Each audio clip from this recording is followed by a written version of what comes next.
Hello, and welcome to the Libertarian Show. My name is Aaron, and today I want to talk to you about labor unions, specifically the trouble with labor unions from a capitalist perspective. I'm sure you already know what a labor union is, but just in case you don't, they're organizations of workers who collectivize as a single entity, and they represent the workers as a whole when it comes to relations with their employers and negotiations for compensation and worker rights and those kind of things. It's contrary to unorganized labor, where each worker negotiates with the employer separately on an individual basis. Labor unions can sometimes be specific to each company, or they can extend across an entire trade. Sometimes you've got one union that represents all, for example, all the auto workers in various different factories, or sometimes you can have a labor union that represents only the workers in one specific factory. But either way, the intent of the labor unions, like I said, it's to enhance the bargaining power of every worker as a group relative to an individual worker's bargaining power. The theory is that collectivized, they have stronger bargaining power and can extract greater benefits, pay rates, and concessions from their employer. And they usually succeed at that. It is usually the case. Now, first off, I want to clarify that even though I'm criticizing labor unions from a capitalist perspective, the unions are 100% compatible with a market-based economy. They're compatible with private property rights. They are compatible with capitalism, okay? So there's nothing a priori wrong with them. I don't think they should be banned. I don't think they should be artificially restricted by any kind of law. I don't think they're immoral. I don't think they're evil. I do believe that they can have a place in a capitalist economy. Organizing is the right of everyone, including workers. Absolutely. The only thing immoral that I see when it comes to labor unions is when the government mandates them or forces everyone to join them. You see, so as far as when it's like a coerced thing, then it's immoral. But labor unions on a voluntary basis are absolutely okay, in the sense of rights, in the sense of morality. Anyway, they do have a right to participate in an economy and compete for employment positions. However, they do tend to cause a lot of problems, even when they're voluntary, and they're not the golden ticket or the golden goose that everyone thinks they are. They are not the path to prosperity for society necessarily. Okay, they can sometimes increase prosperity. They can sometimes decrease it. It's they're not all they're cracked up to be. You know, the way the left talks about them and champions them, it's really not deserved. Okay. Labor union participation rates have been decreasing in the private sector in the United States and really in North America and in the Western world as a whole. The places that are more market-based and more private property-based in terms of their economic activity are the places that tend to have less labor union participation, especially if you've got a country that's like a right-to-work country where labor unions are optional and they're not mandatory and people don't have to join them. You tend to see lower worker participation in the labor unions. Only in the public sector, in the government sector, do we see labor unions either holding steady or growing in popularity and participation. Why is that the case? Is it because of some vast capitalist conspiracy? Well, yeah, but not in the way that you might think. Sure, it is true that business owners and employers actively try to avoid labor unions and they try to convince their employees not to organize. That's true, but that's not really where the capitalist conspiracy comes from that I'm talking about. The conspiracy to keep labor unions low comes from the consumers. It comes from consumer choice. It comes from consumers choosing not to consume products that are produced by unionized workforces. It's not even really a conscious effort on the part of the consumers. What is really happening here is the consumer's not looking at a label on a product and going, "Oh, I don't want that union-made shit." No, what the consumer is doing is they're looking at the price tag of a product. They're looking at the customer reviews of a product. They're looking at the quality of it. They're looking at the accessibility of it, and they make their choice based on those factors mainly. And it just so happens that non-union-made products, not always, but more often than not, Non-union made products tend to be higher quality, lower cost, and more readily available than their union-made counterparts. Labor unions tend to monopolize the labor market for employers. Once a labor union forms, the employer is usually faced with a choice of either firing everybody, which is really going to disrupt production and could quite possibly close the company like immediately, or the employer will agree to employ only union labor for their entire workforce going forward. That's usually what happens. Is the workers organize, they get their employer to sign a contract, and now they're kind of locked in a deal, at least for the time being. And, sometimes employers like to try to hire on scabs or non-union, people, but it's really not practical to fire your entire workforce and then rehire your entire workforce from, non-union counterparts and then train them and everything. The disruption is so great.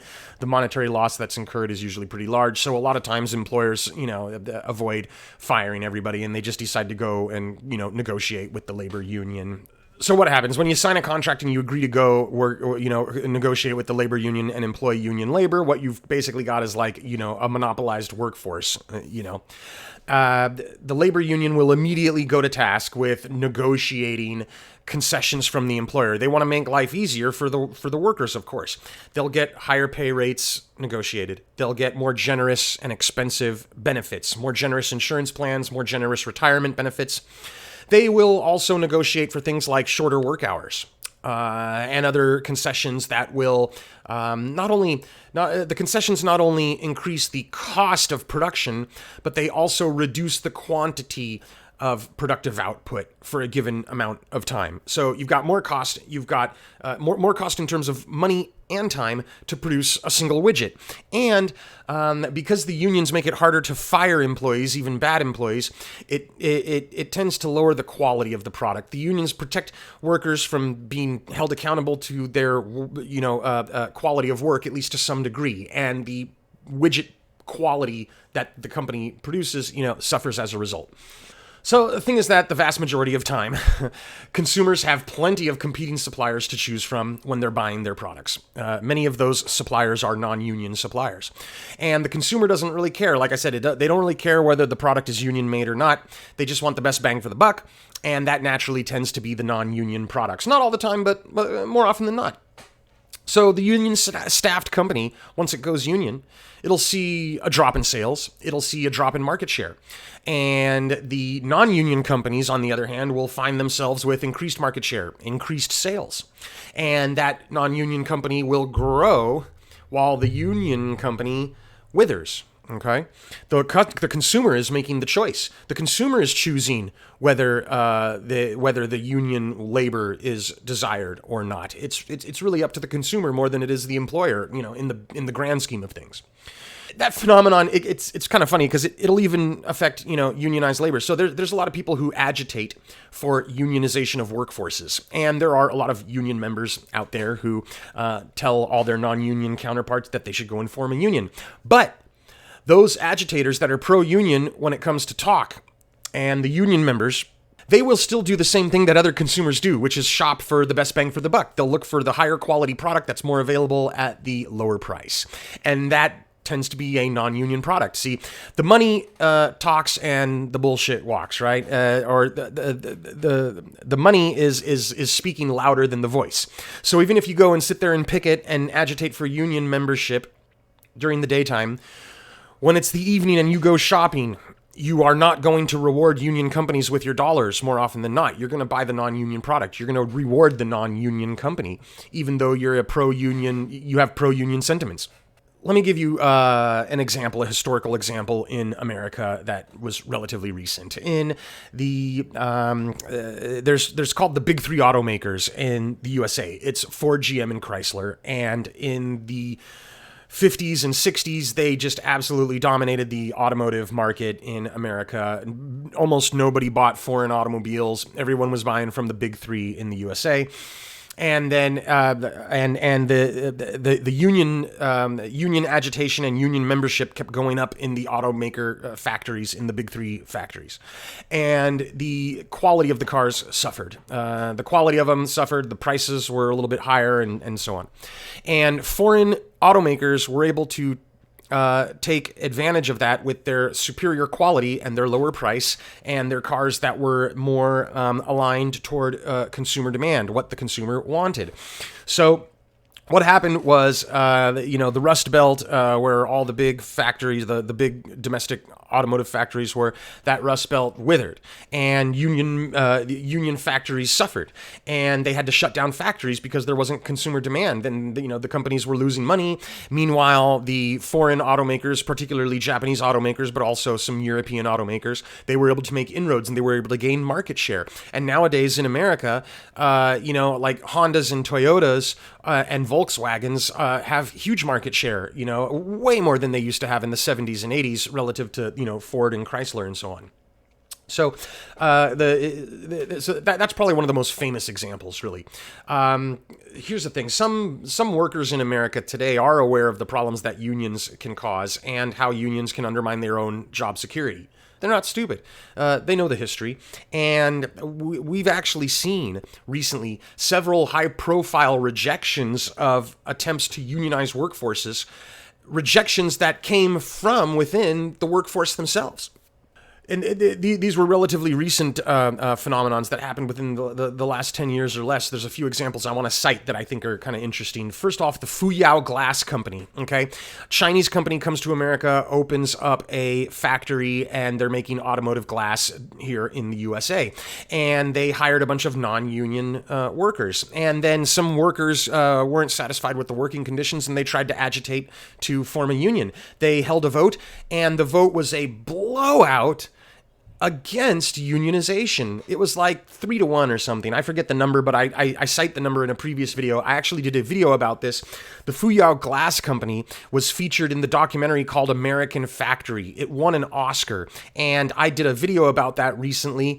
It's called like Movie Review American Factory, something like that. You can see it in my channel video history. I go into a lot more detail on that one there.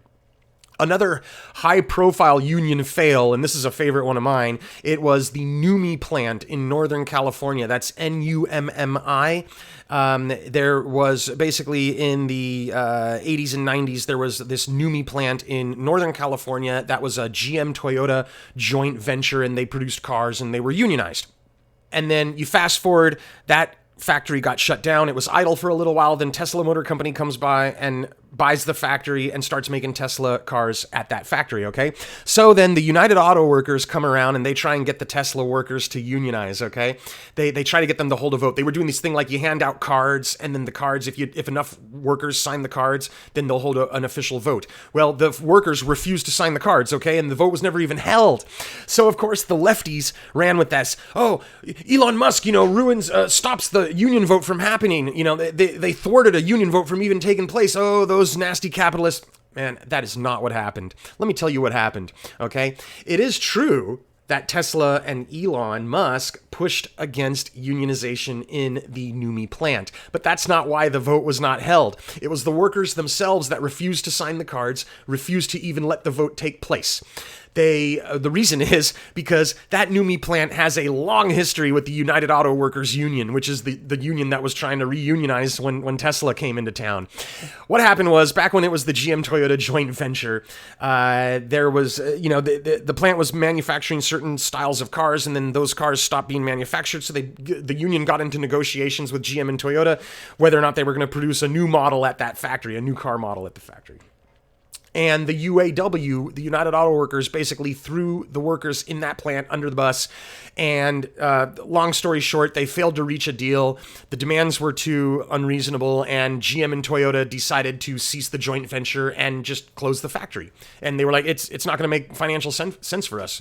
All of those workers lost their jobs, and there was a lot of bitter resentment in the workforce in that town against UAW. So when you fast forward a few years and now Tesla's making cars there, those people remember, and they were like, man, screw the UAW. We're not playing with them again. We know better than that. And they're happier being non-unionized. And Tesla Motor Company is better off as a result as well.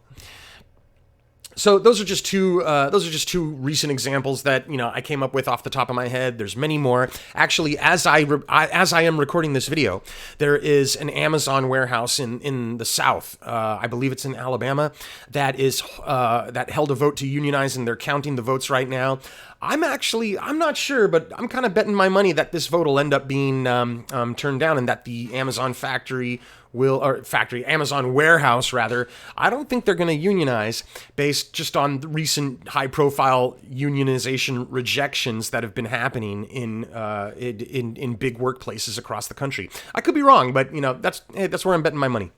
Anyway, let's talk about mandatory unionization, okay? Mandatory unionization of an economic sector, it tends to reduce the overall prosperity of society as a whole, all right? May seem counterintuitive. Why the hell would a society be less prosperous when you pay the workers more and give them more generous benefits? Well, I'll tell you. If you think about it, it makes sense, okay? What's happening is if you mandate unionization of all the workplaces, what you're doing is you're actually enriching a special interest group, which is the workers, at the expense of the consuming public. Now, of course, a lot of people go, well, the consumers are workers. Yeah, that's true. Consumers are workers, but not every consumer is a worker. Every human that's alive has to consume. Not every human that's alive has to work. A lot of them don't. There's a lot of stay-at-home moms. There's a lot of retired people. There's a lot of disabled people. There's a lot of people that were just born rich or inherited money and they never have to work. And there's a lot of people that are just happy, living off charity and not working. So regardless, even if you've got really low unemployment, even if all your able-bodied workers and everyone who wants to work has a job, the workforce is still a special interest group and is still a minority relative to the consuming public, because everyone who's alive is going to consume. You can't live and not consume. You can live and not work.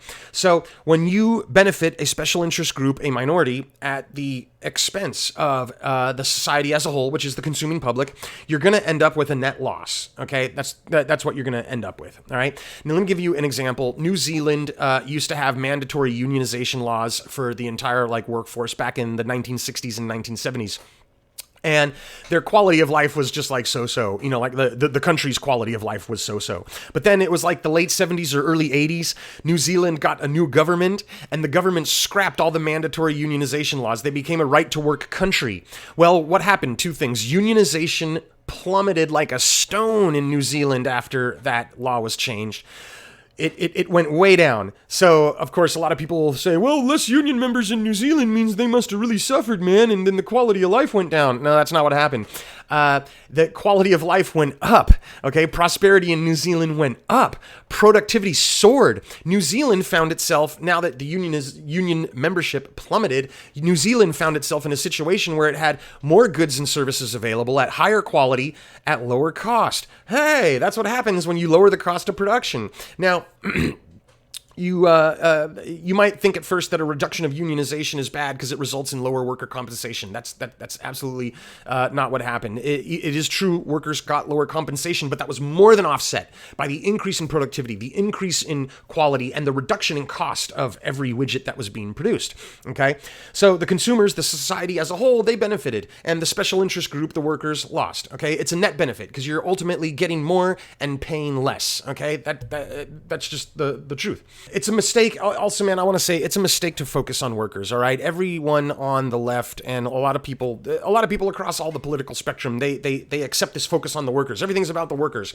They think the workers are just the best, and that we should champion the workers and sacrifice everyone else to the altar of laborers. Okay, and that's not quite the case. Okay, yeah, workers are important. Yeah, workers should get paid fair, and yeah, workers should not be mistreated. Okay, but the consumer is more important. All right, the reason is, we produce for the sake of consumption, not the other way around. We do not consume for the sake of production, right? The society that prospers the most is the one that makes consumption easier and more affordable. If you sacrifice consumers on the altar of workers, it's going to be a net loss. It's going to be a net negative, okay? The society that prospers the most is the one that makes consumers at the top of the food chain, at the top of the pyramid, at the top of the hierarchy of values, okay? Now I want to touch on public sector unions. Why are public sector unions so much more commonplace than private sector unions? Mainly, it's because of consumer choice, or more specifically, the lack of consumer choice. consumers don't have a choice when it comes to paying taxes or funding government agencies. Okay, I mean, you can like vote to elect a different politician that's going to change the tax rate, but when a tax rate is in effect, everyone has to pay it, no matter what. You can't say, "Oh, I don't want to pay taxes for such and such because I don't want that good or service." No, you pay for it. Okay, if you don't like the quality of the DMV, too bad. You still have to pay for it anyway. If you don't like the quality of the police, too bad. You still have to pay for it anyway. If you don't like the quality of the roads, too bad. You still have to pay for them anyway, okay? You cannot choose competing government agencies in the marketplace. That's not how it works. The government has a captive consumer base. The government has a monopoly. So it's not vulnerable to losing market share based on how shitty its services are and how expensive it is. So the government workforce doesn't have to respond to those kind of consumer choice signals that the private sector has to respond to. And of course, governments are run by politicians that tend to be pro-union anyway. So all these politicians are eager to pass these laws that say, hey, this government agency is going to have to do union labor. They might not, force that shit on the private sector, but they do force that shit on the public sector. So all these government agencies are mandated to use only union labor, and then you get this, this massive unionization rate in government, and it leads to a worse quality government. I mean, the police unions especially are getting a lot of flack because of the erosion in the quality of the police force, thanks to union labor laws and the inability to fire bad cops and the inability to prosecute cops that misbehave. Cops are not held accountable. I mean, that same phenomenon applies to every government employee. It applies to every government unionized sector, not just the police. Okay, it's more visible with the police because people are getting shot and dying and getting abused in really obvious ways. Anyway, after talking all that shit about unions, I want to give a few allowances to them, okay? They do have a right to exist, absolutely, and they should not be forcibly abolished from the economy. They should not be forcibly mandated either. Workers have a right to organize. They have a right to form unions if they want to. Even in an anarcho-capitalist framework, I'm an anarcho-capitalist. I think there's a place for unions. There's a right for unions to participate in the economy and petition for employment. Sure, but if unions want to succeed, and if organized labor wants to succeed and have more share in the total workforce and expand and grow and represent more workers, they got to be smart. They got to be wise. They got to, first of all, respect consumer choice, and they can't sit there and price themselves out of the economy or force their employer to price itself out of the economy, okay, out of the market. Unions, they pull the rug out from under themselves, they focus on the employer and how much they can get from the employer. They don't tend to see the other half of the equation, which is the consumer getting to choose whether or not they want to buy the shit that the unionized workers are making. If a business charges too high a price, it gets or makes too poor of a quality of product, it gets rejected by consumers. And if a union demands too many concessions, it will likewise force the employer to charge too high a price. And it can cause a reduction in the quality of the product. And then again, it gets rejected by the consumers. So workers tend to only see their employer, not the consumer. The wise unions are the ones that take the consuming public's opinion and demand into account. Some unionized companies do quite well in a competitive marketplace, and the ones that do well are the ones that are responsible, that are wise, that do consider consumer choice, and they don't seek excessive benefits and excessive compensation and excessive protections for the workers. So if a labor union respects consumer choice, asks for reasonable compensation, fair benefits, a strong work ethic in its members, and keeps their members disciplined, then you definitely have a recipe for success. Sadly, I don't think enough unions practice those principles, and that's why their membership is suffering. If more unions would be more responsible and have a more big picture kind of thing like that, then they would have more success, and there would be more union representation, and consumers would buy more union-made products. That's the way forward. That's the wise move for labor unions. That's about it. Thanks for watching.